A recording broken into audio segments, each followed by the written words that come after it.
Hello student, good morning to you all. How are you all? I hope you all are very well.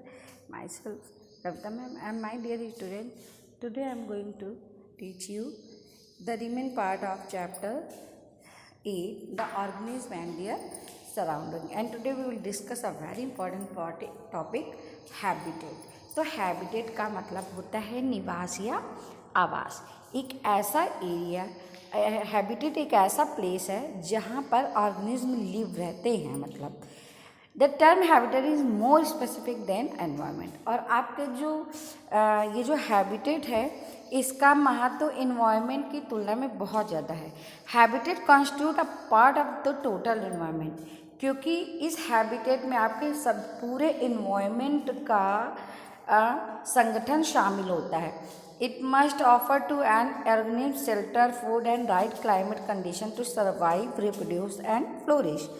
और इससे क्या होना, इस must offer, और इस ये ऑफर करता है ऑर्गेनिज्म को क्या, शेल्टर, फूड, राइट क्लाइमेट यानी उचित जलवायु जो उनके लिए सही होती है, कंडीशन यानी ऐसी परिस्थितियाँ जिनमें वो सर्वाइव कर सके, एंड रिप्रोड्यूस और प्रजनन यानी ये सारी जो फैसिलिटी हैं, ये सारी जो थिंग्स हैं, ये सारी जो सर्वाइवल के लिए आपकी नीडफुल चीज़ें हैं, ये आपकी किसके थ्रू आपको मिलती हैं, ये आपको मिलती हैं हैबिटेट के through. Okay, the habitat of fish में be a lake, pond, river और सी। देखिए हर एनिमल्स का, हर ऑर्गेनिज्म का, ये प्रत्येक ऑर्गेनिज्म का अलग अलग उनका हैबिटेट होता है।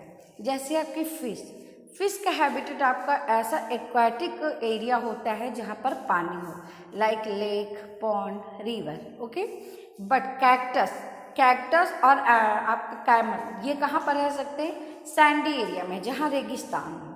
ठीक, यानी कि हर एनिमल्स का, हर ऑर्गेनिज्म का अपना अलग अलग हैबिटेट होता है।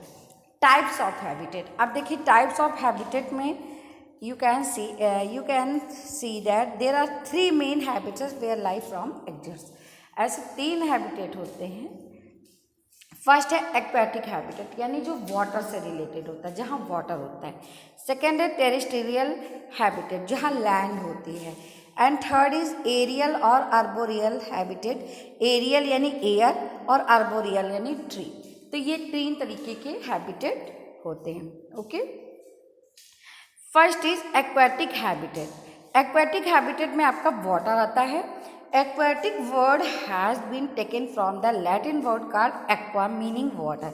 देखिए एक्वेटिक जो वर्ड है ये आपका लैटिन शब्द एक्वा से बना हुआ है। ठीक है, और ये जो एक्वा का मीन होता है ये होता है वाटर, इसीलिए हम एक्वेटिक एनिमल्स को जलीय जंतु कहते हैं। Okay, organism living in water और एक्वेटिक, मैंने आपको बताया कि ऐसे ऑर्गेनिज्म जो इस वाटर में रहते हैं वो एक्वेटिक कहलाते हैं। Aquatic habitat can be further सब डिवाइडेड इनटू द फॉलोइंग।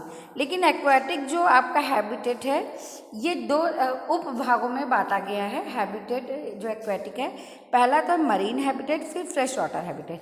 तो मरीन जो हैबिटेट है वो आपका समुद्र से रिलेटेड होता है, इसमें समुद्र में रहने वाले जीव होते हैं। ठीक है, other saline water habitat in sea जैसे सागर, समुद्र।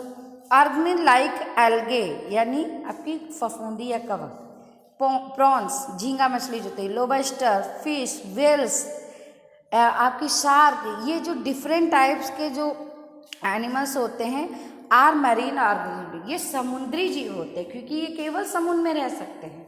वेल मछली आपके क्या रिवर में, नदी में रहने के लायक है? नहीं, वो कहाँ के लिए, कहाँ पे डिपेंड करती है, एक्वेटिक एनिमल में सर्वाइव कर सकती है, वो भी आपके मैरीन वाटर में। ओके, नेक्स्ट है फ्रेश वाटर हैबिटेट। तो फ्रेश वाटर हैबिटेट में आपका river, lake, pond and streams आती है। ये फ्रेश वाटर होता है क्योंकि यहाँ पे जो बारिश का पानी होता है उसके थ्रू ये फिल होते हैं, भरते हैं, इसीलिए यहाँ का वाटर जो होता है फ्रेश होता है, तो इन्हें फ्रेश वाटर हैबिटेट कहते हैं। और इनमें कुछ ऑर्गेनिज्म रहते हैं जैसे आपकी fish, crocodile, water lilacs are fresh water organism, ये फ्रेश वाटर ऑर्गेनिज्म होते हैं। Okay, Next habitat is terrestrial habitat. The terrestrial habitat already we have discussed that terrestrial habitat is a land habitat. Okay, ये भूमि से संबंधित भूमिगत आवास होता है.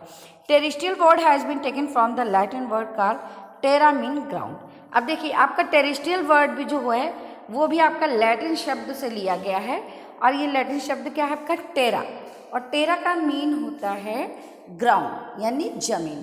तो ऐसे ऑर्गेनिज्म जो जमीन में रहते हैं या चलते हैं वो आपके टेरेस्ट्रियल एनिमल्स कहलाते हैं और वो टेरेस्ट्रियल हैबिटेट कहलाता है. ओके, तो terrestrial habitat can be further divide into different types. आपका टेरेस्ट्रियल हैबिटेट भी डिफरेंट में डिवाइडेड हो सकता है. फर्स्ट आपका डिजर्ट हैबिटेट. तो डिजर्ट हैबिटेट आपका are those which receive scantily rainfall and are hot and dry.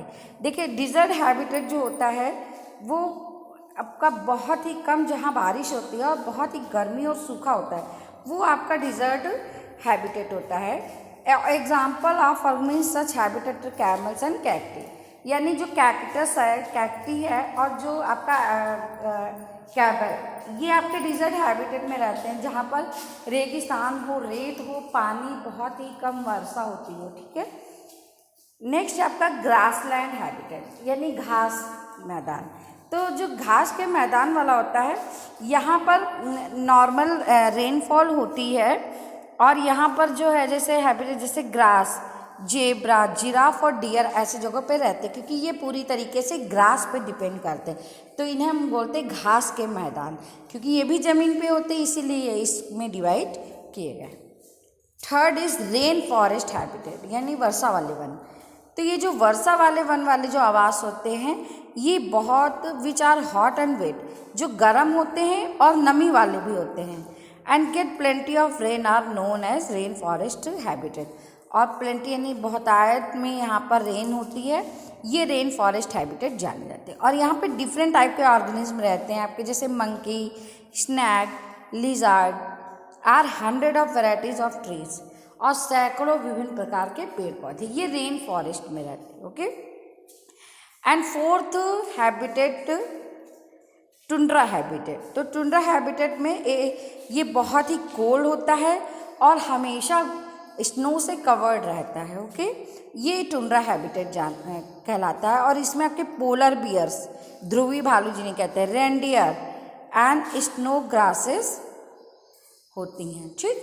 तो आज हम लोगों ने 2 टाइप के हैबिटेट डिस्कस किए हैं. फर्स्ट आपका एक्वेटिक हैबिटेट जिसमें 2 सब डिवाइडेड थे, मैरीन और फ्रेश वाटर हैबिटेट. और सेकंड आपका टेरेस्ट्रियल था जो कि 4 पार्ट्स में डिवाइड था, desert habitat, grassland habitat, rain forest habitat and tundra habitat. Next our topic is aerial और अर्बोरियल हैबिटेट. तो एरियल यानी वायवी और अर्बोरियल यानी वृक्ष पे रहने वाले. ओके. तो आपके air is not suitable medium for supporting life but many organism have taken to air for many activities and they spend a lot of time flying in the air.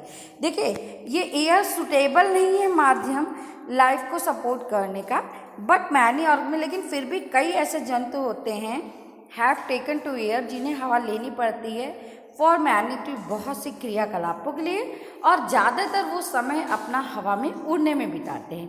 They include insect. इसमें बहुत सी चीज़ें शामिल हो सकती है जैसे आपके insect यानी कीट पतंगे उड़ते हैं, बर्ड्स पक्षी हैं एंड बैट्स चमगादड़, ये आपके एरियल एनिमल्स में आ सकते हैं. ठीक है. ये एरियल हैबिटेट कहलाता है. आर्बोर इज द लैटिन वर्ड. अब देखिए आर्बोरियल. तो आर्बो जो वर्ड है ये लैटिन वर्ड है जिसका मीन होता है ट्री या branches. Many animals like monkey and squirrels are tree dwelling. आपको पता ही है कि जैसे मंकी और आपके जो स्क्वायरल्स होते हैं ये आर्बोरियल एनिमल्स होते हैं, वृक्ष पे रहने वाले होते हैं. Many birds also make their nest in tree and live there. और बहुत से ऐसे पक्षी भी होते हैं जो पेड़ों पे अपने घोंसले बनाते हैं और वहाँ पे रहते हैं. यानी एरियल और आर्बोरियल ये आपका थर्ड हैबिटेट होता है. एरियल की मतलब जो अधिकतर जंतु ऐसे होते हैं जो हवा में ही समय बिताना पसंद करते हैं वो एरियल हैबिटेट वाले कहलाते हैं.